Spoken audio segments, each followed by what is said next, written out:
Hi, well, this is the Discover Permaculture podcast, and I have a different crew.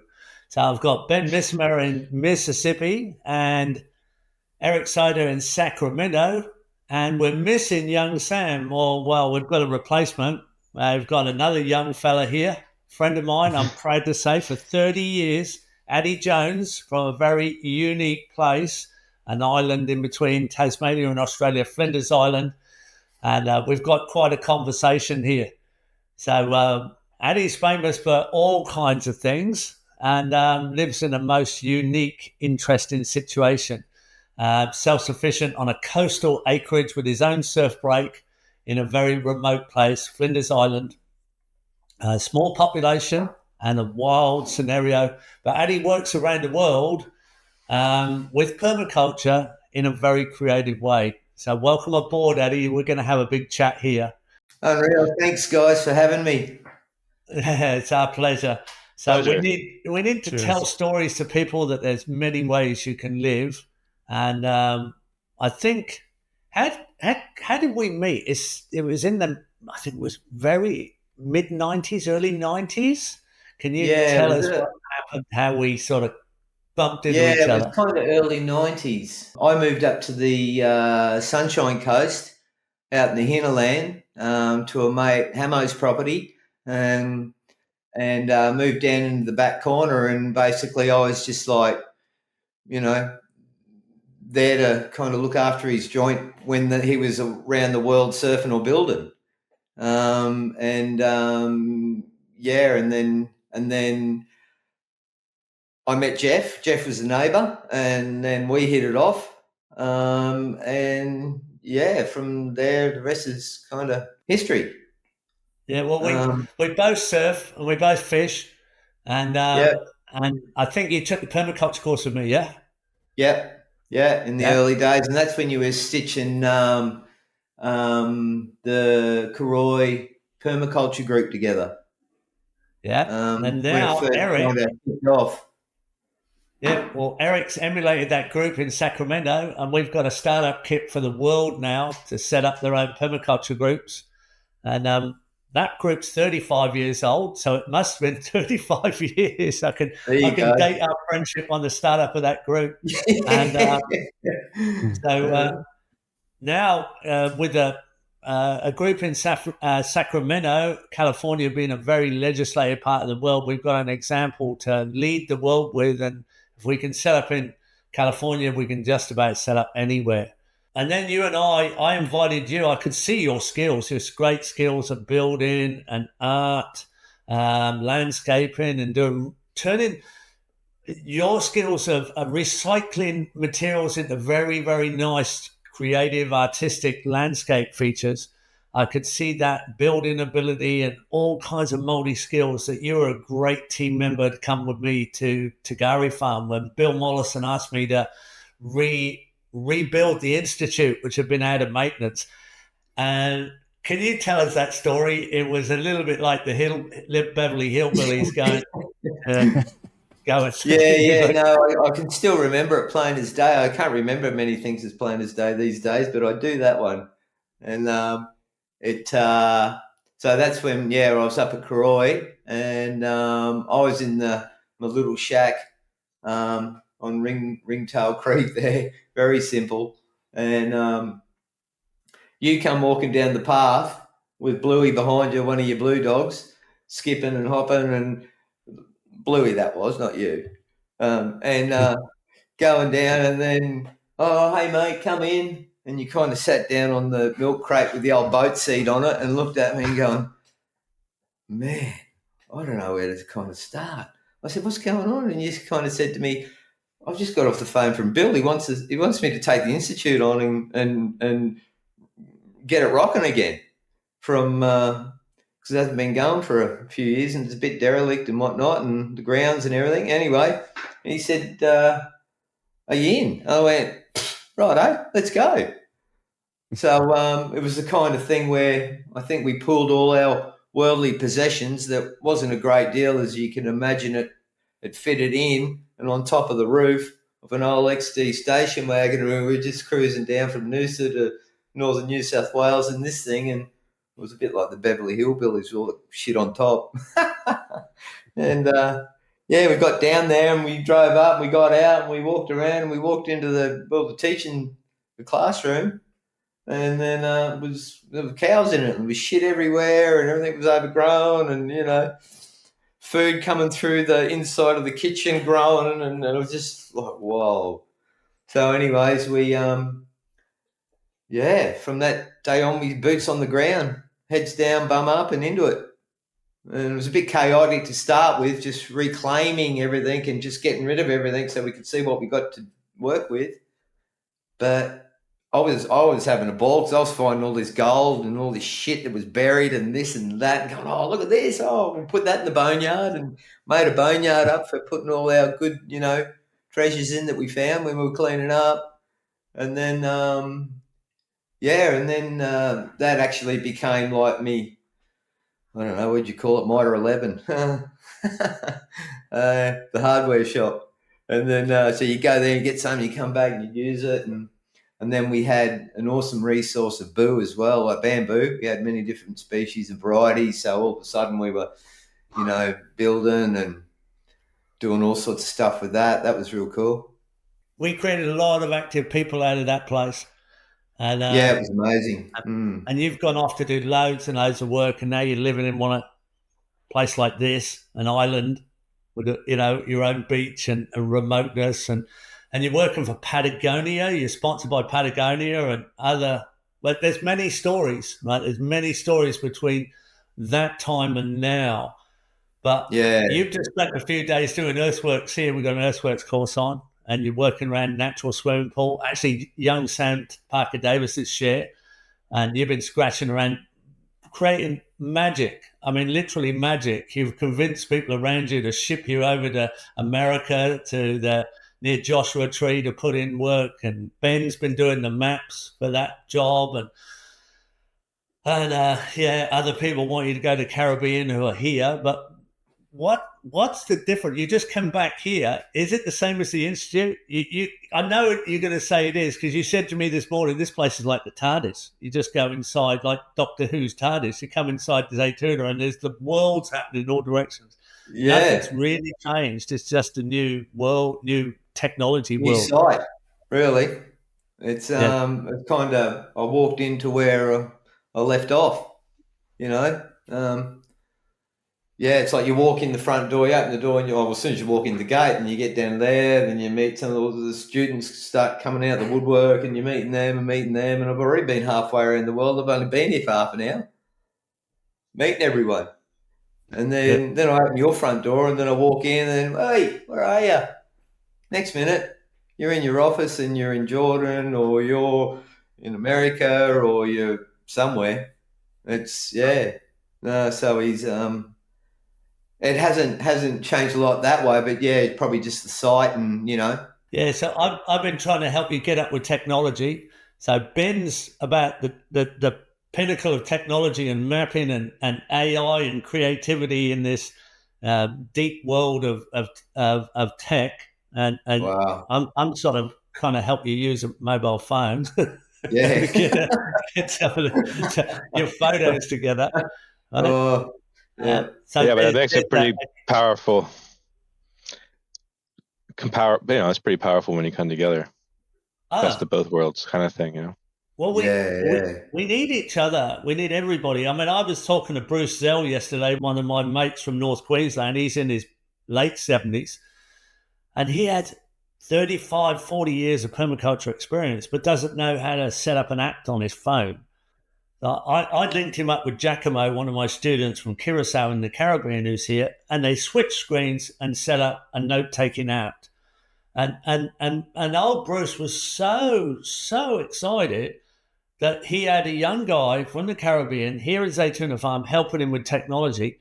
And the young people all sat here and listened to Bruce tell stories, and they were all able to ask him questions, where he has nearly 40 years permaculture experience in tropical North Queensland. That's gold. And he didn't think they'd be interested. And the connection between the young technical people and old people with experience. You can't buy it. You can't buy your 35 years of extreme variation of experience, Addy. I mean, the building, the creativity, the artwork connections, the surfing connection, all these things can be shared, especially now we have technical ability. Like, I mean, we're really talking, Ben Missimer here, state of the art in what we can do in mapping. I've shown Addy some of your maps, and we've zoomed in on Google Earth. Incredible, mate. Just incredible. Thank you. And he's never used Street View. And since he left the island just a few weeks ago, the Google car's gone down his road, and I took him for a drive down his own road. We went past Addy's front gate, and he said, I only just mulched that front gate. They must have come down since I left. And it's You're like, in the system now. We're in the matrix. We may as well use it to the greater good. Now, Eric's in Sacramento, and he's set up a permaculture group. They've been given a block of land to put a food forest in. Fantastic. And it's got 25,000 cars a day going past. No one wanted to use it. They gave up the group. He's setting up public work days, permaculture group working days, and the food forest is going in. Eric's worked with me all over the world. He's got experience. He knows how to do it, lead a team. But they've got an art wall. They've left one great big wall as an art wall. Here we're talking to a permaculture artist who creates, well, I often say you can turn a pig's ear into a silk purse. You can just go to the junk, you can go to the recycling or the waste dump and come back and make $1 billion landscape. It can turn it into super trendy retro. Look, the thing that people pay a lot of money for.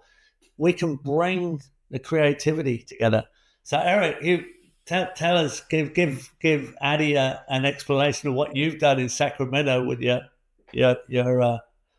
food forest with the group. Well, of course, everything's gone in backwards, right? Wrong time of the year. But it just was, terrible soil. It was more or less food forest and subsoil. But it was just such a good opportunity. And the site is just ridiculous because it's so busy that nobody can get approved from the county to actually put a business in there because it would instantly create like traffic accidents. So it's the third busiest intersection in all of Sacramento. Whoa. And there's this company called Dutch Brothers. They're kind of like a drive-through coffee chain.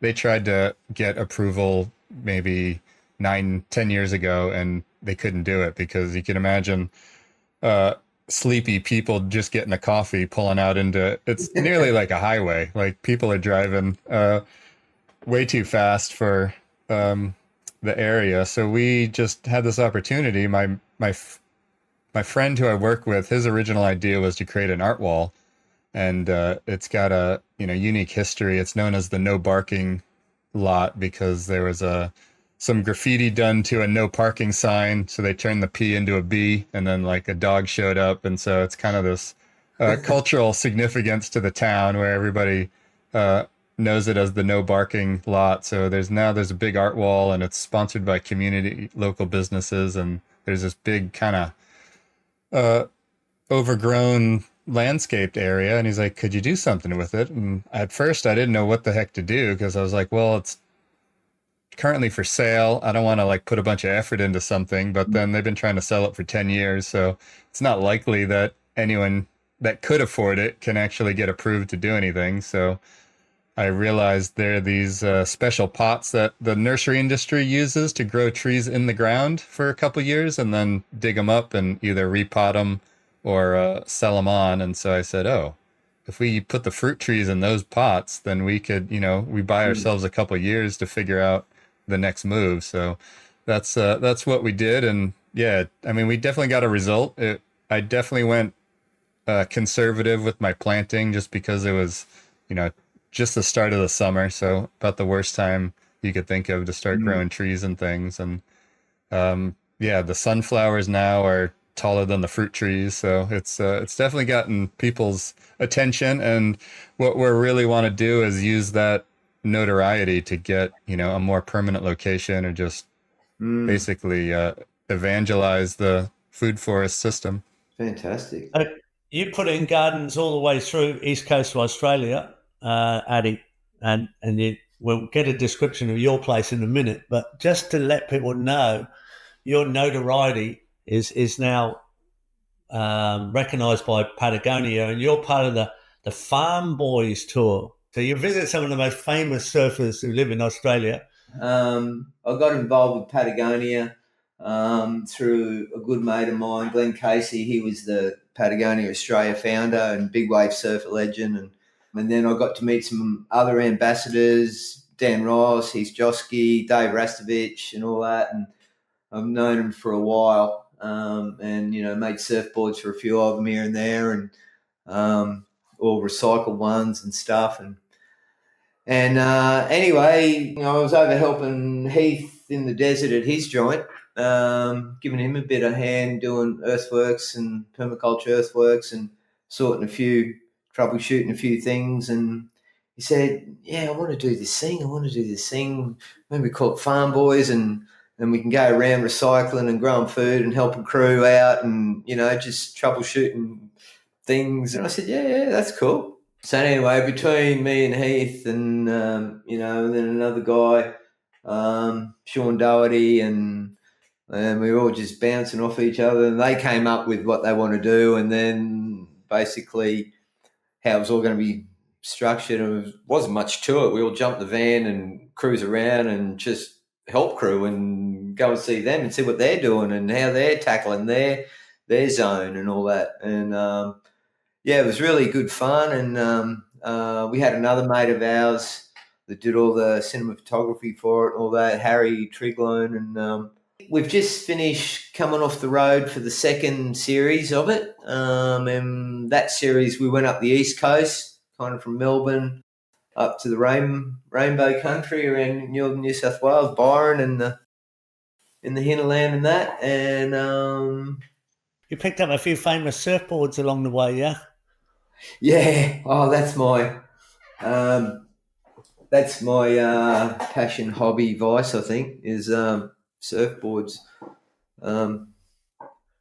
What's your favorite length? I've got a few. I've been doing it for a while, and I've been making surfboards for a while as well. I made my first board when I was like 13, and then just kept playing along the years. And I've been very blessed to whatever. It's funny, hey, that thing. You start thinking about it. Whatever thought is held constantly with certainty tends to materialize physically.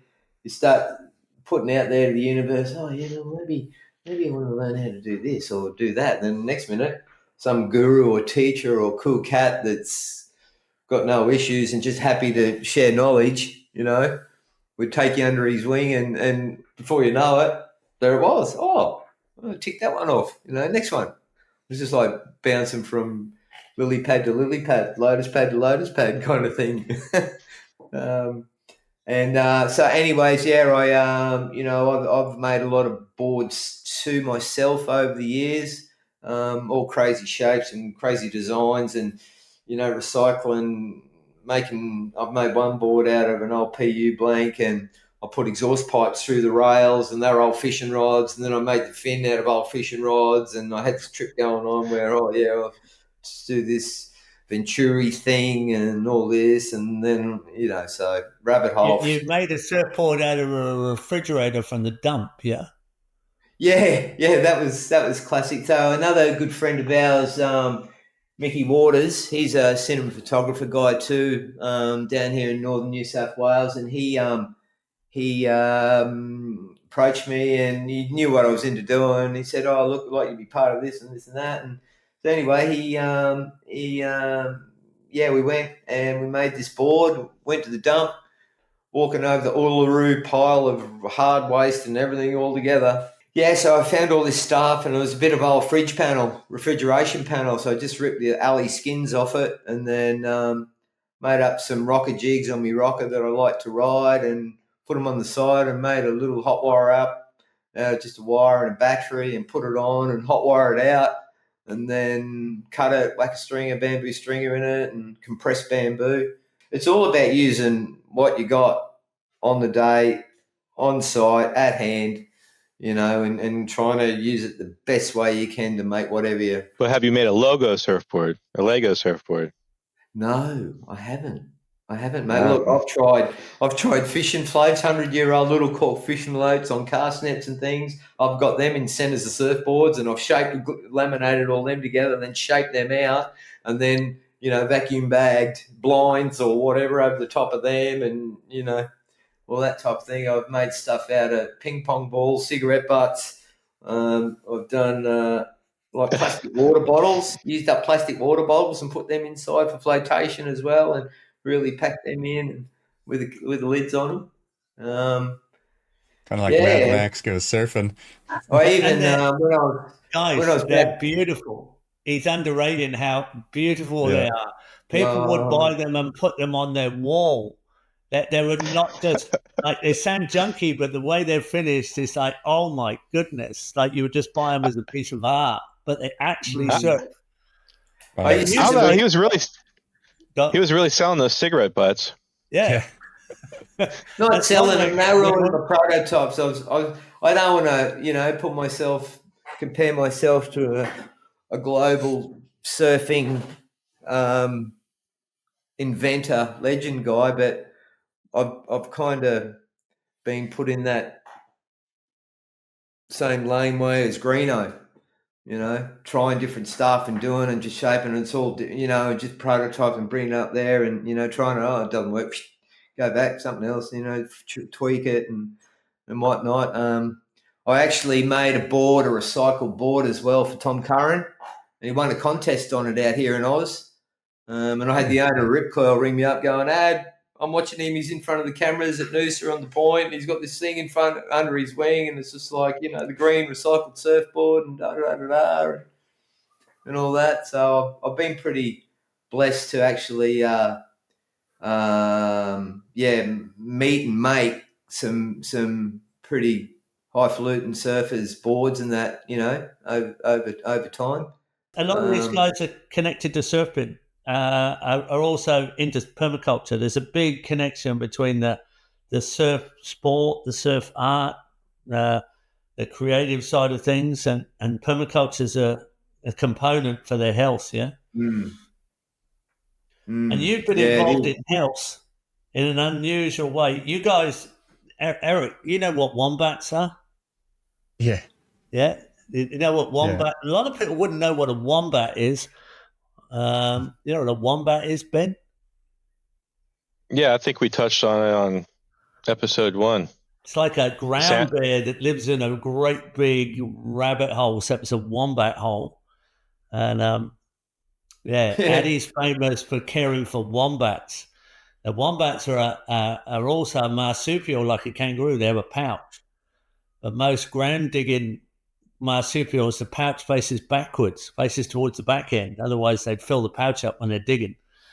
And then Tasmania is a bit different to Australia, and Addy's Island's not connected, but that wildlife and a lot of the trees and plants are Tasmanian type species because he's close to Tasmania, in between Australia and Tasmania. But there's also been a big problem in Tasmania that they've got a rare animal there called a devil, a Tasmanian devil. And it's only on Tasmania. It's kind of a famous animal. And they were getting a mange. They're really getting a problem. Right? And they would think they were going to go extinct. And from a permaculture thinking point of view and a permaculture gardening point of view, Addy worked on native oils and plants and natural products that might be able to save the Tasmanian devil. And from there, he got connected to famous vets and even scientists who helped him, although he's right on the ground. But he's doing the typical hard ground work, practical work. But people were really touched by your affection to wombats because mum gets killed on the road like kangaroos. A lot of our listeners wouldn't realise when you hit a kangaroo on the road, and if it's a mama kangaroo with a baby in the pouch, she throws the baby, she saves the baby. The marsupial mums, if they're going to get killed or hit by a predator, they throw the baby. They get hit by a car, they throw the baby. So on Flinders Island, Addy was coming across these wombats where their mum was dead, but the baby's alive, and he saves them. They got a reputation for saving wombats. But that whole led, I mean, you got some great stories about wombats. You had me cracking up with wombats stuck in the roof, baby wombats looking at you through light. A downlight got pushed out, and the baby wombats somehow got on the roof and was looking at him from above, and they make this funny noise. So after coming home from earthworking, doing swells on excavators all day, suddenly the last thing at night he wants is a wombat stuck in the roof.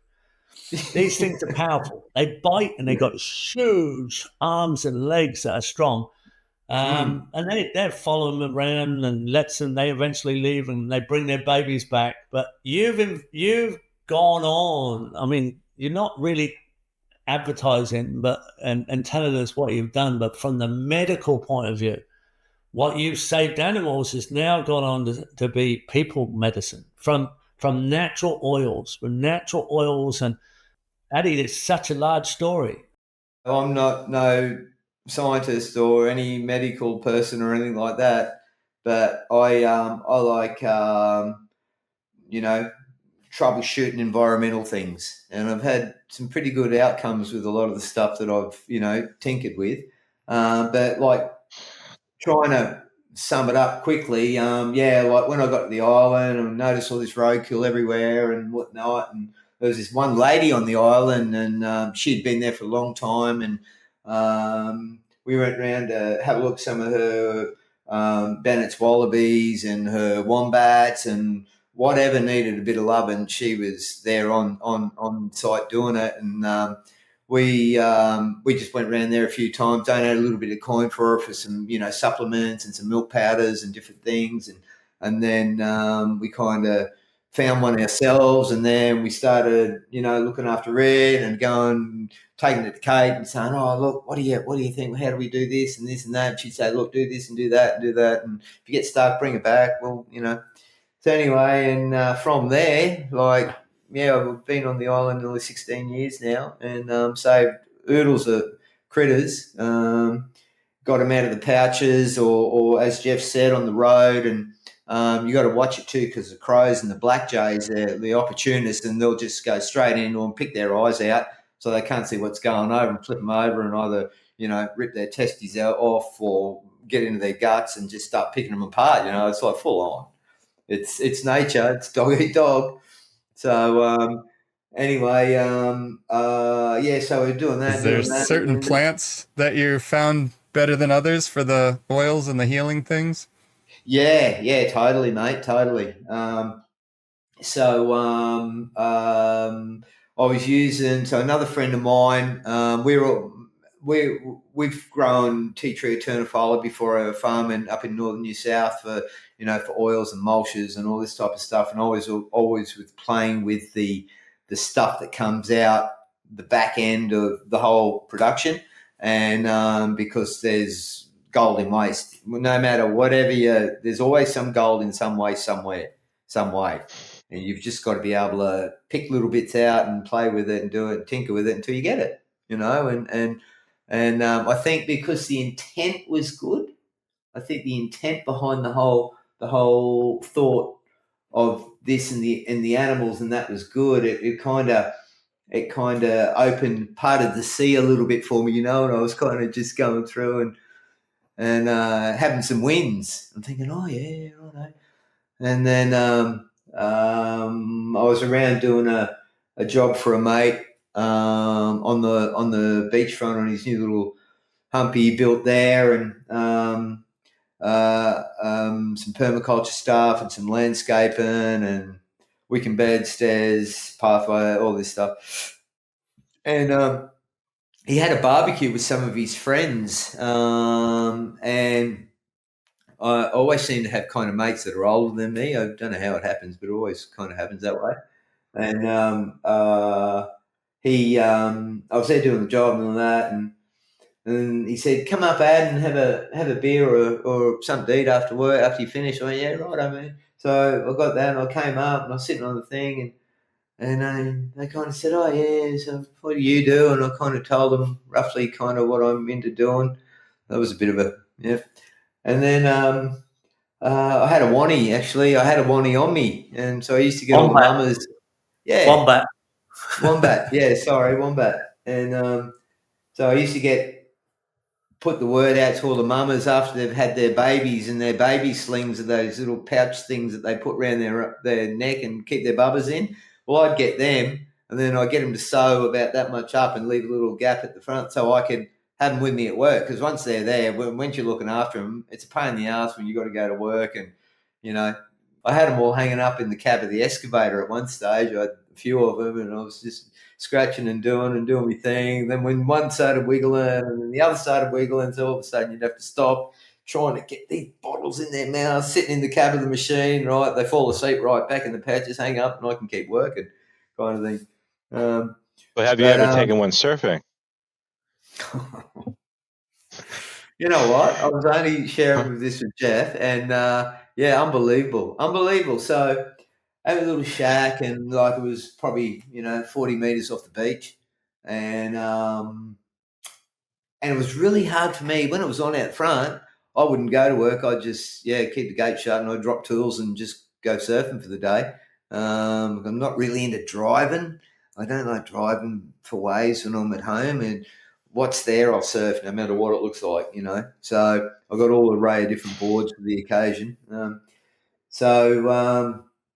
Anyway, yeah, doing that. I kind of put my wetty on. I get all suited up, I grab my board, and I kind of tippy-toe out the shack, because I had little doors on the shack that I made that the critters can just come and go 24/7, and I don't have to, they don't get up, scratch kill your door to get inside, and painful. So anyway, set up, walking down the beach, and I'm getting down there, and I was only small one day, and I was going for a surf on my stand-up this day. I was only small, and it was easy to paddle and have fun on. So I get down there, I was on my nerves, just starting to paddle out, and I turn around, and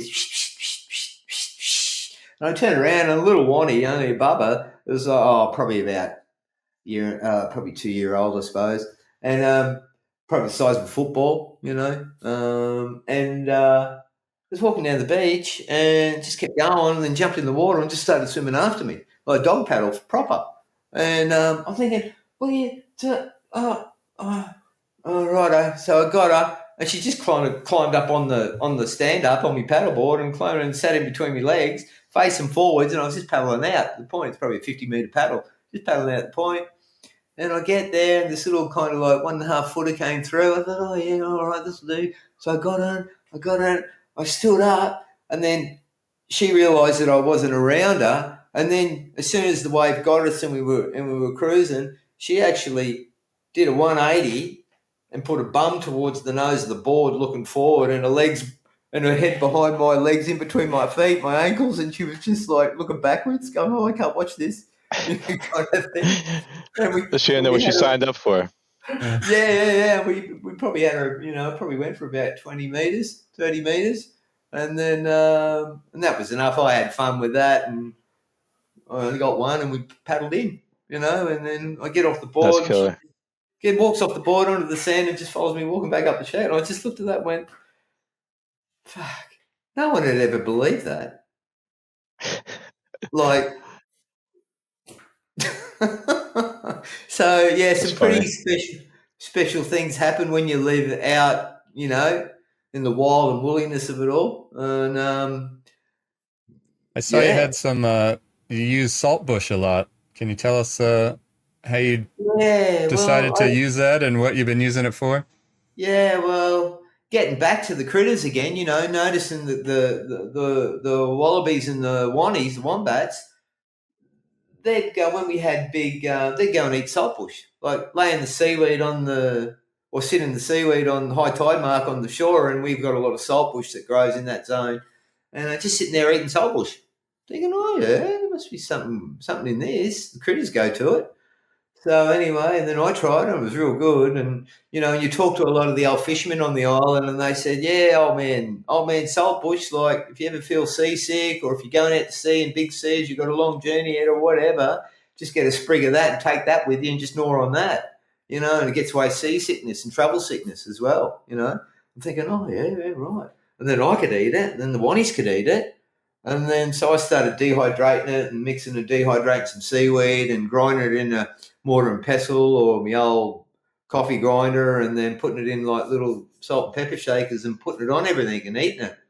And then I had a little bucket of molasses there too that I used to use when we do our compost tea brews, when we used to spray out over country or gardens or whatever.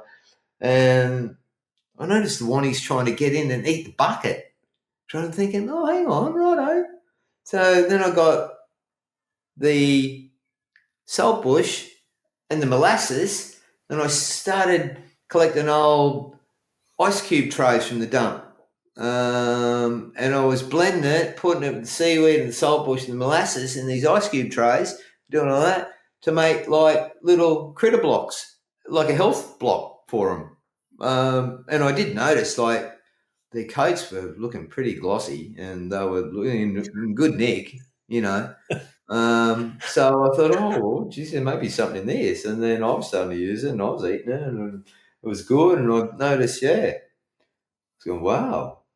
So anyways, and then I thought, then I went in down this other rabbit hole after that thinking, oh, wow, I wonder if we can make shitloads of them and fill bags up or IBCs and then put them in air vans. Like an air van's like a little plane, the ute of the sky, you know, they're awesome little single engine thing that can pull up anywhere.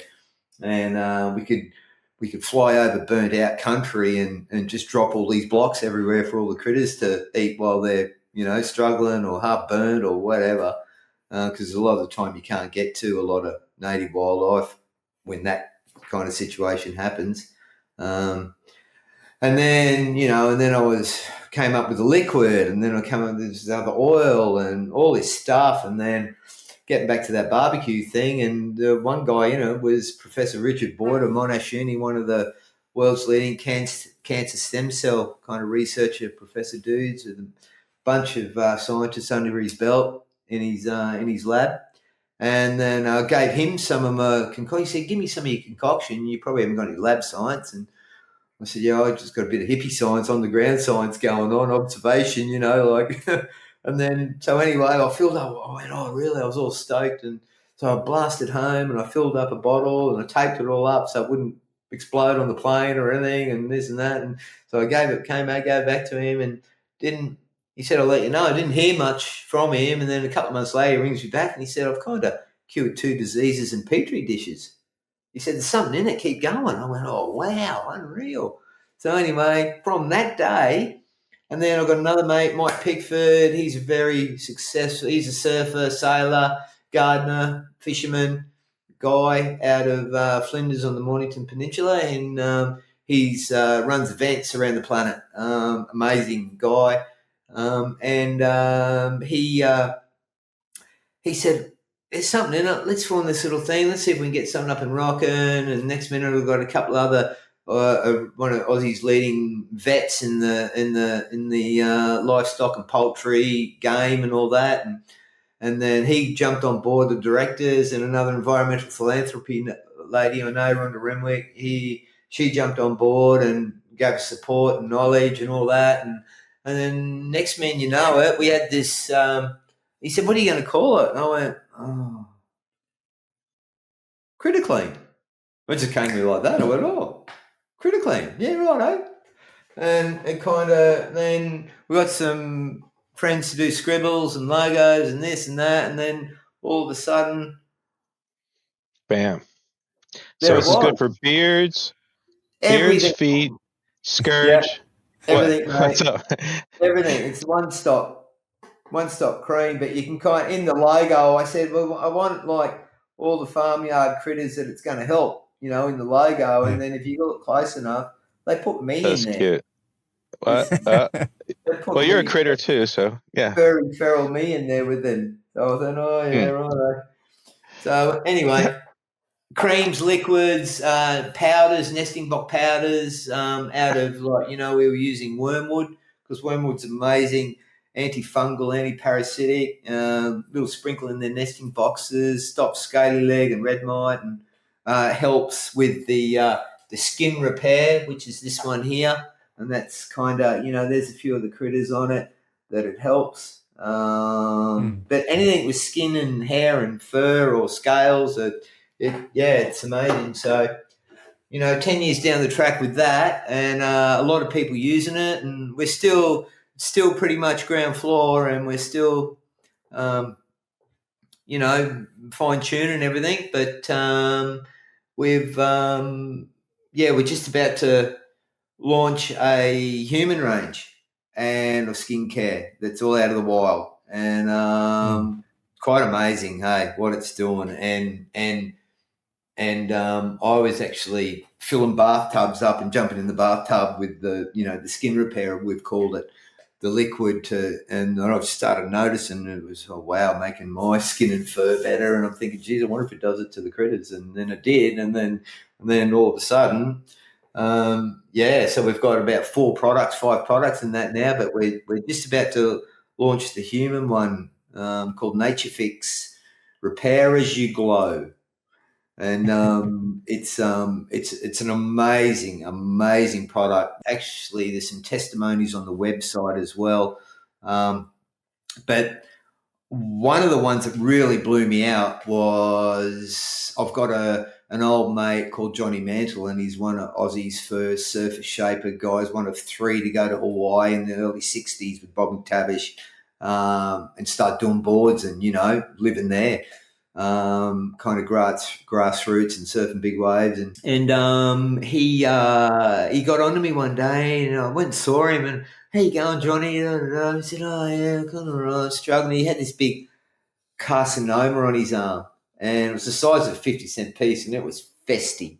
It looked like this festy volcano, size of a 50-cent piece on his arm, and I just fell for him. Oh man! And I said, try this. I don't know, but try it. It gets rid of mange and wannies and wallies, and because with the mange, sorry to go off on a tangent, but just so you can got a bit of understanding of the relation to it. Like with the mange, it's a mite that burrows under the first couple of mil of skin near the hair follicle layer and goes along and chews it out. That's why the hair falls out, and then you've got broad, open, festy skin. Then it's open to everything, maggots and cancers and whatever. So basically, I said, look, just bathe it 4 times a day because it's festy and it's bad. You got to get on this. So do it 4 times a day, bathe it, let it dry, and then put some of our cream on it on top. And our cream is amazing too because it's infused with essential oils and organic raw beeswaxes, and basically it's like a waterproof Band-Aid, bandage. Take the air out of the healing process, so it can have a chance for all the goodies to do their thing. And amazing. Like 2 months and 1 week later, that 50-cent piece skank volcano on his arm was gone.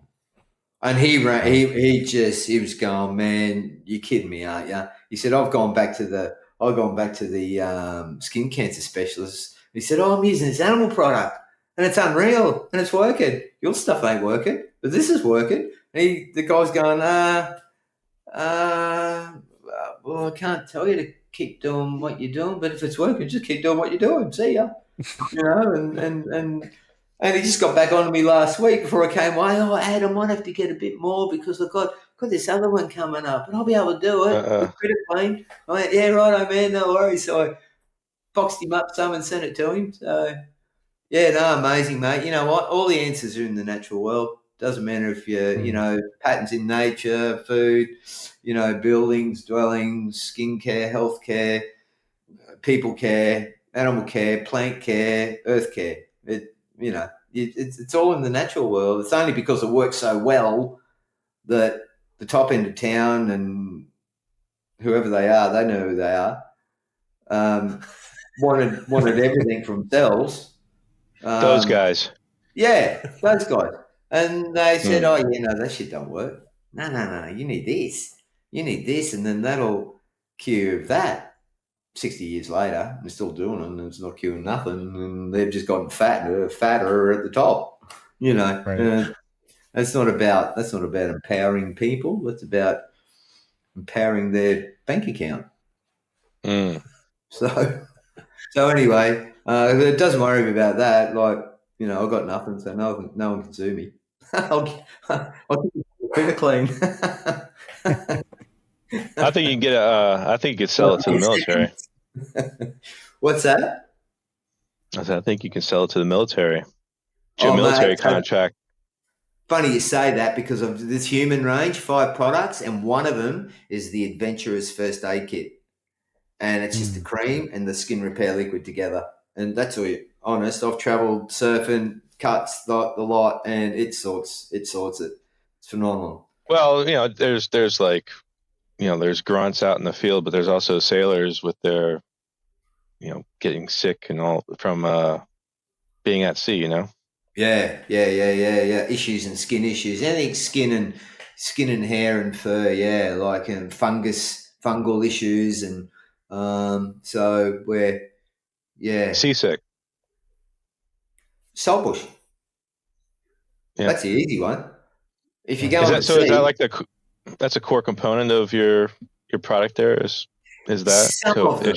Yeah, some of them. Not all of them. A lot of it was like native shrubs from the island, and it's funny too, because I went down the rabbit hole of doing a lot of testing on different plants. Where I am compared to a few thousand k's south or north, or where they grow, and the difference in them, and the nutritional value and the health value and all that in them. I had quick go and fill up a foam box and put ice packs in it and tape it up, and we'll express post it overnight to these botanist gurus in this lab at Queensland Uni, and they're going to put it through its pace. Anyway, they did all this testing and data of all this stuff around Oz, and kind of like the island stuff came back the most potent, out of all of them, with the high contents of everything. So I thought, oh, well, it's the wild and woolly conditions. It's where it grows. It's, you give it, I suppose it's a bit like anything. If you give something, a lot of shit for a long time, it's going to come back resilient and strong and gnarly and better than ever, so, yeah. I think that's the same with even the deserts, the extreme locations. I mean, permaculture is about creativity, and the creativity in permaculture is how design principles can kind of flow. Yeah. And it's almost like art. It flows into art. And we don't think in those creative forms. That's what opens up the knowledge. You're thinking creatively and just practical on the ground. There's no sort of academia there. It's like watching wombats and wallabies eating something, and you're brave enough to try it yourself, and then you sort of you flow down an artistic sort of style. If you take that same approach worldwide, and you're out in like extreme deserts like Saudi Arabia, you find there are a lot of plants out there people are not paying attention to. And then you watch wildlife, or you start to research. Nearly everywhere, I think you can take that same approach and find answers. But you've got to have that almost dyslexic approach. Autistic approach. Because if you don't know what you're doing. If you don't know, you've got nothing to lose. Yeah. And I think there's answers all the way through, everywhere. Yeah, totally. I mean, it's like a formula. It's like an artistic, open-minded, natural formula. And of course it's not sellable because it's free to us all. And I think what you're doing, Addy, is you're teaching us how to approach life. I mean, what do you call yourself? Like you're sort of comfortably broke and incredibly wealthy? Yeah, comfortably broke, but the environment's my wealth. You know what I get to do every day. I get to garden in an amazing place, or I get to go surfing, or I get to hang out with you guys, or I get to, and you can't buy that. Yeah, That's but that that's allows gold. you to take that approach to like, oh, there's a problem with the animals. Oh, I need to find a solution. If I fiddle around long enough, which is real science, actually, it's like an Yeah. artistic, actual approach. And I think that's why it links to permaculture. I mean, when I introduced you to permaculture originally, it was like, okay, let's go. I was like, I was like, I don't care. Let's go. Yeah. Sounds like it'll work for me, and you just never stopped. I mean, you came back in here a few days ago, and it was like 30 years ago. It was like, hi. We talk to each other on the phone, by the way, guys. We do Yeah. chat. I mean, it's an inspiring, uplifting conversation for me to get Addy on the phone and say, where are you? What are you doing? You know, or Addy will ring me up and say, oh, you won't believe what I just did. You know, and I'm like, wow. I like, thanks. That's just such a lift, you know. I might be in some crazy war zone or something, trying to save somebody or do something or teach somebody somewhere in the back of Europe, in Hungary or somewhere. Well, our projects worldwide, I'm trying to get Addy into Hungary because he'd love Istvan and the work we're doing in Hungary with all our big machines and madness. But there's some link in here that's the same.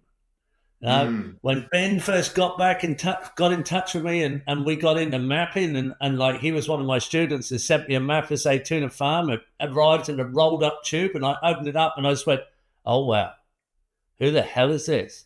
Who did this? Like, I've never seen this." I'm Skyping that day, right? And we've Yeah. never stopped talking. 8, 9 Yeah. years. Eric, 20 years. We've been like hanging out, right? Eric came from a course in Bolinas and in San Francisco, and we just connected. And next minute, he's at Zaytuna Farm, looking up, like, all flashed up in his Californian style. And then the next minute, we're like all over the world, like done crazy things, like absolutely Yeah. insane, but not phased. Like, okay, let's go, let's take it on. Like, Yeah. you know, from Jordan to China to Vietnam to the Tanner Island, like in extreme. But there's kind of okay, I'm not worried. This is all part of the life adventure. Makes everything feel better and live longer. You feel like you're gaining. I'm going to call it like it's like quality time, like it's meaningful time. Your memories extend.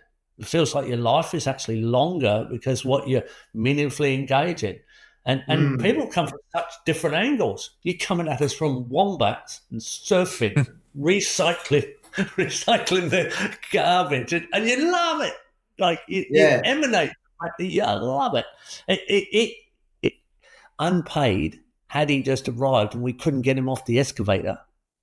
We're in an earthworks course, and like Sam can't get on. He's on now because we've got Addy on the podcast. But he's been like 3 days chucking rocks around and moving things and reassembling. And what was like one of Sam's nightmare messes up on the More so than toothbrush holder. It looks like, and this is typical of Addy's work, if from a mess, it looks like 5-star, 7-star landscape is emerging out of this mess. It's like what was rubbish is like this reside. This, oh man, what a beautiful thing is emerging. But that's the art of permaculture. The art of being able to link to the flow and just let it happen. And Addy's using words like, "Oh, that little section there, that's just coming. That's showing me what needs to happen. I'm just letting the earthworks come out of it, you know. And oh, look, there's this and that." Well, if we could teach armies of people to do this, not only would the world become so beautiful, so healthy, so clean, but it also looked really stylish, like really artistic. And people don't realize permaculture is also art, and it can be art from junk. What's your motto on the van? in Oh, Patagonia? yeah. So they said to us, come up with a thing. So I thought, in junk we trust. So I thought, well, that kind of says it all, you know. I reckon I could stand on a stage with world leaders and go, in junk we trust, with a pitchfork. They might take it personally, though. Yeah. But the thing about it is that I have been blessed because it just was just natural, you know, and it was just like getting back to the basic of it all. Well, that's buggered, so we need to fix it or make it better or grow something out of it. Or, well, let's just tweak it and fine tune it and chop and drop it. And before you know it, there's something emerging, you know, and like getting back to what Geoff just said about, you know, kind of, you know, just letting the landscape tell you what it needs and da-da-da-da-da. A lot of consultancies or things I do with crew or jobs, just draw me up. Oh, look, I'll draw you up a little mud map sketch, you know, and you have a look at it. You pick the eyes out of it, give it back to me. I'll fine tune it how I see it with what we've got to work with. I'd rather use up all that than start going and buying in stuff because that just creates another bunch of problem.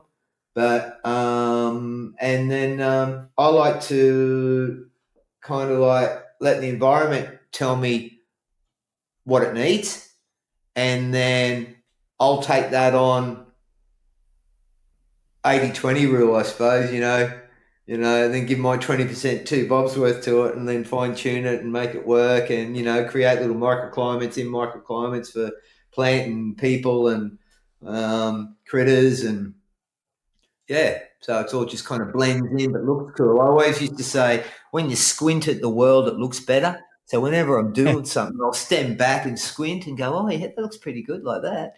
So, you know, and it all just evolves. So, yeah, I think everyone's got it in them. I think everyone's got it in them in some way, shape or form. You've just got to prod the right ant's nest to get it out of you, you know? You haven't got any animals but wild animals, but you grow your own food and catch your own fish. Yeah. Yeah, because I used to have red dogs like you, Geoff, you know? Yeah. And, you know, we were Bluey and Cedar and Mugger, they were thick. They were always together running around doing something and whatever. But because I are where I are you know, coming and going all the time and catching a little mail plane into a grass strip and getting a lift to another airport to get on another plane to get into Australia and then jumping in my van, it's just like it's not fair on the critters, you know, take my dog with me. So I thought I surrendered to it for a while and said, yeah, no critters. But I look around all of a sudden and that's when, you know, the plug got taken out of the bathtub and all the fucking animals were coming, all these critters. I have more critters than I've ever had. and when I leave the shack, it's like I don't have keys or anything. I just got a cordless and a batten screws, a whole bunch of batten screws, and I just screw all the batten screws all through the door so the door's shut and stash the drill and leave. And the critters still come up and walk across the veranda or walk around there or still sit in the corner at the salt bush and they're all still there walking around doing something. So they look after the dog for me. Your salt bush is all on swales with your garden. Yeah, so I did a little. So one of the other kickers to all that, you know, a few little opportunities have come out of it. So I was contract growing some salt bush for another vet friend of mine who's got an animal health company as well in Victoria, more of a mainstream one, but he was getting into the natural side of things, and he asked me to, you know, what I thought and this and that, and he wanted me to contract grow salt bush because I told him, you know, the history and this. He said, geez, I wonder if we could breed mealworms in it. Mealworm fodder, and then this and that, and then so the next minute they loved it. They were going off. So he said, all right, so. And it's getting back to the permy thing again, the permaculture thing again. There's not only one use all the time. There's many uses that comes out of that thing, you know. So, so in planting all the salt bush around the wheelhouse, I call my shack. It's all made out of old boats and whatever I've had in the boneyard or found. I've just made a kind of shack with it and planning it around all my spaces and my shacks and in between, the roads, getting from the house site to the nursery site or the polytunnel or my natural pool or whatever. And I planned it all up, because Geoff and Bill always taught us when you ever do an earthworks or, disturbing country, do it. You got to be cruel to be kind. You do it, you get in there, you do it, you cover it straight back up, straight away. So the stitching, repairing thing is starting to happen, under the mold. So planned it all up, and I just had oodles of saltbush cuttings that I was cutting up and putting in the ramshackle polytunnel. And so I planted up all that, cuttings and some rhizomes and whatever. And before you know it, I had all these little patches around the humpy, the wheelhouse and roads and that. And quite amazing. I was doing 20 grams worth of saltbush a year.